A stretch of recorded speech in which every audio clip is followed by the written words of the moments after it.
அனைத்து ரிஷபராசி நேயர்களுக்கும் 2025ஆம் ஆண்டு இனிய புத்தாண்டு நல்வாழ்த்துக்கள். கடந்த காலகட்டங்களில் எதுக்குடா நம்ம வாழ்ந்துட்டு இருக்கிறோம் அப்படிங்கிறது தெரியாத ஒரு குழப்பமான சூழ்நிலையில் நீங்கள் இருக்கிறீங்க. நமக்கு மட்டும்தான் இப்படி நடந்துட்டு இருக்குது, நம்மளை சுற்றி தான் இப்படி நடந்துட்டு இருக்குது, எனக்கு மட்டும் ஏன் இப்படி நடக்குது அப்படிங்கிறது ரொம்ப குழப்பமான சூழ்நிலையில் இருந்து ஒரு தூக்கமும் இல்லாமல் தெளிவான சிந்தனையில் இல்லாமல் இருக்கிறீங்க நீங்கள். சரி, இந்த 2025ஆம் ஆண்டு நம்மளுக்கு ஏதாவது ஒரு வழி கிடைக்குமா, அடுத்தடுத்து நடக்கக்கூடிய கிரகங்களுடைய பயிற்சியின் மூலியமா ஒரு நல்ல மாறுதல் கிடைக்குமா அப்படின்னு சொல்லி போட்டு நீங்க எதிர்பார்த்து காத்துட்டு இருக்கிறீங்க.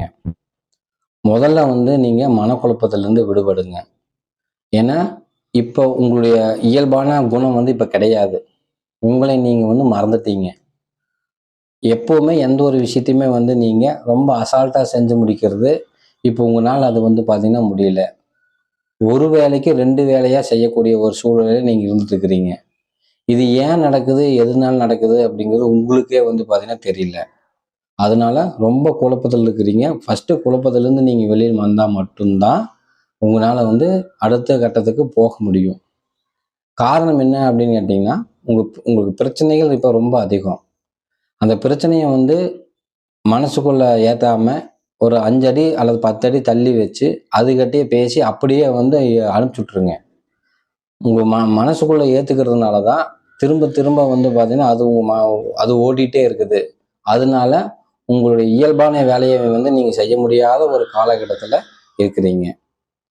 வாழ்க்கைக்கு தேவையான முக்கியமான முடிவுகளை எடுக்க வேண்டிய கட்டாயத்துல நீங்க இருக்கிறீங்க.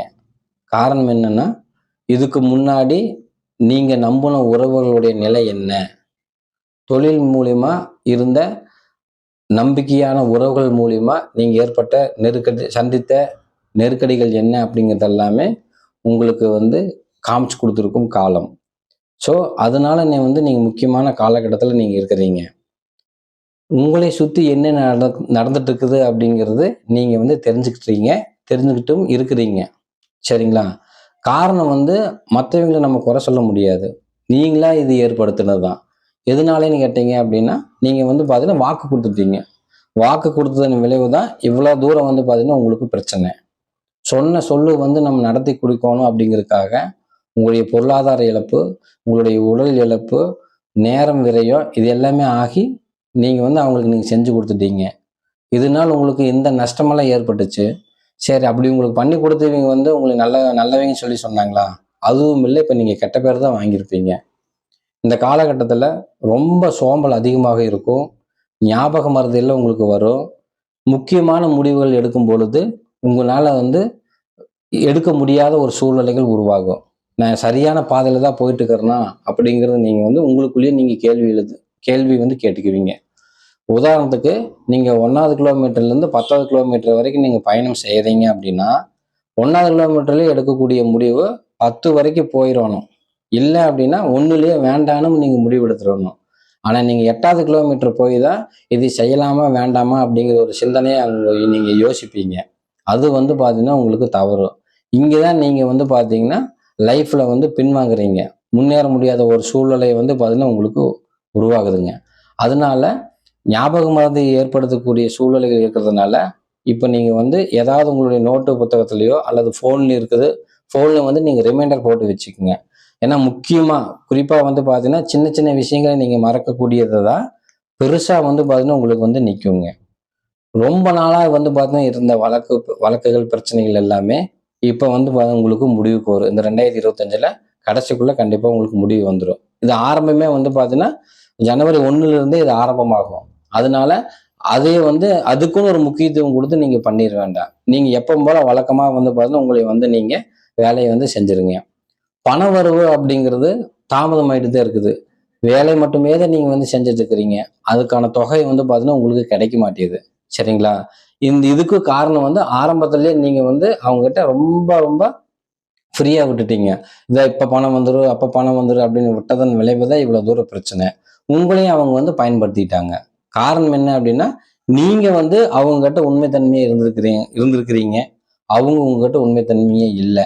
இது புரியறதுக்கே பாத்தீங்கன்னா உங்களுக்கு இத்தனை வருட காலகட்டங்கள் ஆகி போச்சுங்க. சரிங்களா? அதனால பண வரவு அப்படிங்கிறது வந்து ஜூலை அல்லது ஆகஸ்ட் மாசத்துக்கு மேல ரொம்ப சீராக வந்து இருக்கும். அதனால அதை பத்தி நீங்க கவலைப்பட வேண்டாம்.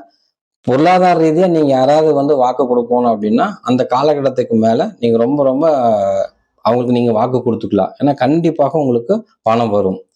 அதே நேரத்துல பேச்சுல ரொம்ப ரொம்ப ரொம்ப கவனமாக இருக்கணும். குறிப்பாக வந்து யாருக்கு வந்து வாக்கு கொடுத்துடாதீங்க. நான் உனக்கு இதை நான் செஞ்சு கொடுத்துட்றேன், நீ தைரியமா இரு அப்படின்னு மட்டும் நீங்க சொல்லிடாத. காரணம் பாதிப்பு கொடுக்கும். இதுல வந்து நீங்க குடும்ப உறவுகள்ல மனைவி இடத்தில் கண்டிப்பாக வந்து நான் இதை செஞ்சு தந்துடுறேன், நீ வந்து தைரியமா இருன்னு முன்கூட்டியே அவங்ககிட்ட நீங்க தெரிவிக்க வேண்டாம். இப்ப நீங்க தெரிவிச்சீங்க அப்படின்னா இதுக்கு முன்னாடியும் செஞ்சதும் இல்லை, இப்போ வந்து உங்களால வந்து செய்ய முடியாது. இது வரைக்கும் அமைதியா இருந்த மனைவி இந்த காலகட்டத்துல கண்டிப்பா வந்து பிரச்சனையை ஏற்படுத்துவாங்க. இது வந்து பிரிவு அப்படிங்கிற ஒரு விஷயத்துலையும் கூட கொண்டு போய் வந்து விட்டுரும். பிரிவுனா தற்காலிக பிரிவு தான், நிரந்தரமான பிரிவுகள் அப்படிங்கிறது இல்லை. இதே வந்து புதுசா கல்யாணமானவங்க இருக்கிறாங்க அப்படின்னா குழந்தை வந்து ஏற்பட்டு டெலிவரிக்காக அவங்க அம்மா வீட்டுக்கு வந்து போயிடுவாங்க. சரிங்களா? அந்த மாதிரியான பிரிவுகள் வந்து ரொம்ப ரொம்ப நல்லதுதான். அதே நேரத்துல தொழில் சார்ந்த விஷயத்துக்கு நீங்க வந்து பாத்தீங்கன்னா அலைய வேண்டிய ஒரு சூழ்நிலைகள் உருவாகும். ஒரு நாள் விட்டு ஒரு நாள், வாரத்துக்கு 2 முறை வந்து நீங்க வீட்டுக்கு வர வேண்டிய சூழ்நிலையில் இருந்ததுனாலும் இது வந்து ஆரோக்கியமான விஷயம்தான். அப்படி இல்லாத பட்சத்தில் கணவன் மனைவி வந்து சண்டை சச்சரவுகள் ஏற்பட்டு பிரிவு இருக்க வேண்டிய சூழ்நிலைகள் இருக்குது. பயப்பட வேண்டாம். இது வந்து தற்காலிக பிரிவு தான். கடவுளுடைய அனுகிரகம் இருக்கிறதுனால நல்ல விஷயத்துக்கான பிரிவாக தான் உங்களுக்கு வந்து இருக்கும். அதே வேளையில மறைமுகமான எதிரிகள் வந்து இப்ப உங்களுக்கு உருவாயிட்டு இருக்கிறாங்க. இது உங்களுக்கு இந்த காலகட்டத்துல வந்து தெரியாது. சரிங்களா?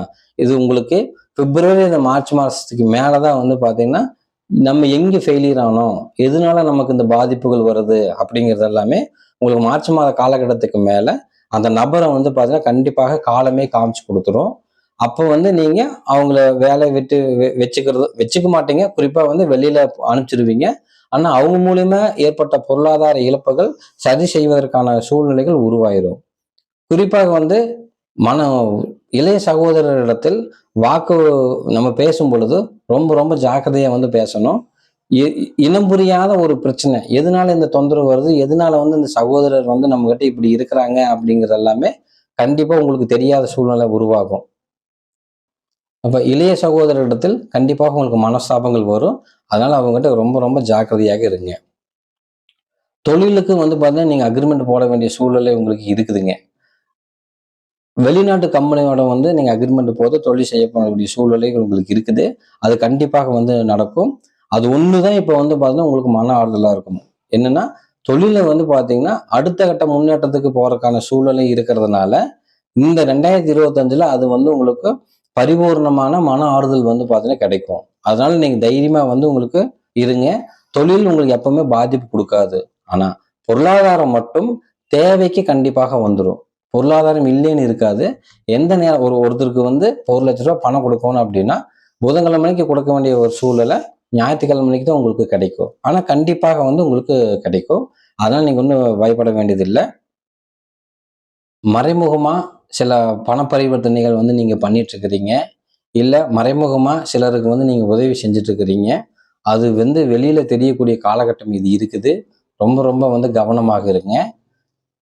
இருக்கும் பட்சத்தில் கண்டிப்பாக அதை தவிர்ப்பது ரொம்ப ரொம்ப நல்லது. இல்லை அப்படின்னா இனிமேல் உங்களுக்கு வரும்.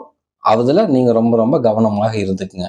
இல்லைன்னா குடும்பத்தில் மிகப்பெரிய அளவு பிரச்சனைகள் உருவாகும். கவனமாக இருங்க.